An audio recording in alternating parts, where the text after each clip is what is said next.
Hi friends, எல்லாருக்கும் வணக்கம். இன்றைக்கி நம்ம பார்க்க போகிறது வேலி ஓரங்கள்லையும் தோட்டங்கள்லையும் நம்ம கண்ணை கவரக்கூடிய ஒரு அழகான பூச்செடி அசிஸ்டேசியா பற்றி தாங்க. இதுக்கு சைனீஸ் வயலட், கேஞ்சஸ் பிரிம்ரோஸ் அப்படின்னு பல பெயர்கள் இருக்குது. இந்த செடியோட தாவரவியல் பெயர் அசிஸ்டேசியா கேஞ்சட்டிகா. இது அகாந்தேசி குடும்பத்தை சேர்ந்தது. இதோட பூர்வீகம் இந்தியா மற்றும் ஆப்பிரிக்க நாடுகள். நம்ம ஊர் மண்ணில் இது ரொம்ப சுலபமாக வளரக்கூடியது. இது சாதாரணமாக எல்லா இடங்களிலும் வேலிகளில் இருக்க வாய்ப்பு இருக்குது. இந்த செடிக்கு மிதமான வெயில் இருந்தாலே போதுமானது, நன்றாகவே பூக்கும். அதே போல் மண்ணில் ஈரம் எப்பவும் இருக்கணும், ஆனால் தண்ணி தேங்கி நிற்கக்கூடாது. இந்த செடியை நீங்கள் தரையிலையும் வளர்க்கலாம், இல்லைன்னா தொட்டிலையும் வச்சு வளர்க்கலாம். 10லேருந்து 12 இன்ச் அளவுள்ள தொட்டி சரியாக இருக்கும். மண் கலவையை பொறுத்தவரை செம்மண் இல்லைன்னா தோட்டத்து மண், கோகோபீட், மண்புழு உரம், காய்ந்த இலைத்தலைகள் இவற்றை கலந்த ஒரு மண் கலவையாக இருந்தால் செடி ரொம்ப செழிப்பாக வளருங்க. இந்த செடியை பொறுத்தவரை உரம்னு எதுவும் தேவை இருக்காது. இருந்தாலும் பூக்கள் நிறைய பெரிதாக பூக்கணும் அப்படின்னா மாதத்துக்கு ஒரு முறை மண்புழு உரமோ இல்லைன்னா மக்கிய தொழு உரமோ கொடுக்கலாம். வீட்டில் இருக்கிற அரிசி கழுவிய தண்ணீர், காய்கறி கழுவிய தண்ணீர் இவற்றை ஊற்றினாலே இதோட வளர்ச்சி நல்லா இருக்கும். நான் பொதுவாக காய்கறி பழங்களோட வேஸ்ட்டை யூஸ் பண்ணி கம்போஸ்ட்டு தயார் பண்ணுவேங்க. அதனால் அந்த கிச்சன் கம்போஸ்ட் அப்பப்போ கொடுக்கும்போது எல்லா செடிகளுமே நல்லா செழிப்பாக இருக்கும், நல்லா பூக்கவும் செய்யுங்க. இந்த செடி படர்ந்து வளரும் தன்மையுடையதுங்க. அதனால் அப்பப்போ நுனியை கத்திரிச்சு விட்டுட்டிங்கன்னா செடி அடர்த்தியாக மாறும். இந்த செடியை எப்படி ப்ராபகேட் பண்ணலான்னு பார்க்கலாங்க. இதை வளர்க்குறது ரொம்பவே ஈஸி. இதோட தண்டு பகுதியை வெட்டி மண்ணில் வச்சாலே புது செடி சீக்கிரம் உருவாயிடும்.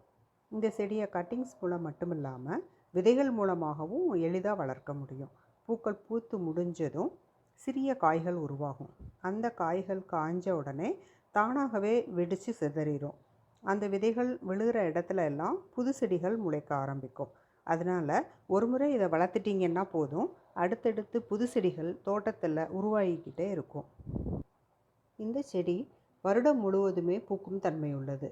இந்த செடியில் இந்த ஊதா நிற பூக்கள் மட்டும் இல்லாமல் வெள்ளை, இளம் சிவப்பு மற்றும் மஞ்சள் நிறங்களிலும் பூக்கக்கூடிய வகைகள் இருக்குது. இந்த செடி 4 விதமான நிறங்களில் கிடைக்கிறது. இந்த செடியோட யூசஸ் என்னன்னு பார்க்கலாங்க. ஆச்சரியமான விஷயம் என்னென்னா, ஆப்பிரிக்க நாடுகளில் இதோட இலைகளை கீரையாக சமைச்சு சாப்பிட்றாங்க.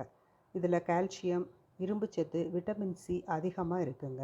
மருத்துவ ரீதியாக இது ஆஸ்துமா, வாத நோய் மற்றும் வீக்கங்களை குறைக்கிறதுக்கு மருந்தாக பயன்படுகிறதா சொல்லப்படுது. பாக்டீரியா மற்றும் பூஞ்சைகளுக்கு எதிராக இது ஒரு சிறந்த கிருமி நாசினியாக செயல்படுகிறதால காயங்களை ஆற்ற இதன் இலையோட சாற்றை பயன்படுத்துகிறதாகவும் சொல்கிறாங்க. இந்த செடி சத்துக்கள் நிறைந்தது என்றாலும் மருத்துவ தேவைக்காக பயன்படுத்தும் போது முறையான மருத்துவரின் ஆலோசனையை பெறுவது மிகவும் பாதுகாப்பானது. பொதுவாக இந்த செடியில் அதிகமாக நோய் வர்றதில்லைங்க. சில நேரங்களில் அஸ்வினி பூச்சிகள் அல்லது இலைப்பேன் வரலாம். அதற்கு வேப்பெண்ணெய் கரைசல் தெளித்தால் போதுமானது. இது ஒரு ஃபாஸ்ட் க்ரோயர், அதாவது நீங்கள் ஒரு சிறிய கிளையை நட்டாலே போதும், சில மாதங்களிலே அந்த இடத்தையே பச்சை பசேர்னு மாற்றிடும். அதனால தான் இதற்கு மைல் அ மினிட் பிளான்ட் அப்படின்னு மற்றொரு பெயரும் உண்டு. இந்த செடி பட்டாம்பூச்சிகளையும் தேனீக்களையும் அதிகமாக கவரக்கூடிய தன்மையுடையதுங்க. அதனால் மற்ற செடிகளில் மகரந்த சேர்க்கை எளிதாக நடக்க உதவியாக இருக்கும். நீங்களும் இந்த செடியை வளர்த்து பாருங்கள் ஃப்ரெண்ட்ஸ். தேங்க்ஸ் ஃபார் வாட்சிங். Happy gardening.